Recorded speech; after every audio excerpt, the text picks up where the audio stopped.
Memory doesn't scream. It comes quietly, like a tulip left after spring. Not because it was forgotten, but because it couldn't be held. I'm not afraid of pain. I'm afraid that it will become habitual, that I will stop noticing it, that it will become a part of my morning, like coffee without sugar. Memory is not what we remember. It is what remembers us. In silence, in pauses, in things that no longer matter, but still have a form. I hold the tulip, not because it is alive, but because it was alive. And I was there. I don't need anyone to understand. I need someone to stay, even if I'm silent, even if I don't explain. Memory is not pain.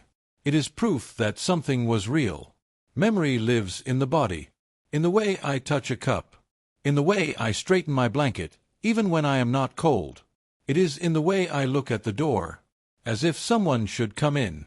But no one comes in, and I am no longer waiting. I just look. When I hear a rustle, I do not think of the wind. I think of the day we were silent together. And that was enough. Memory is not an event. It is a gesture. It is a sound that has no source. It is a cat that simply sits nearby, and does not ask why I am silent. I do not want to forget.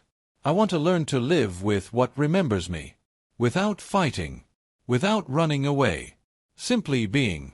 Sometimes I think that memory is the most tender form of love, because it doesn't ask for anything. It just is.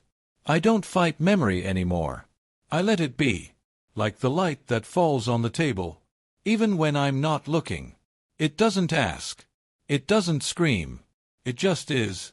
In the way I'm silent, in the way I breathe, in the way I leave the cup right where you left it. Memory is not something that pulls you back. It's something that holds you when everything else falls. I don't know if that's love, but if love is presence, then memory is its tenderest form.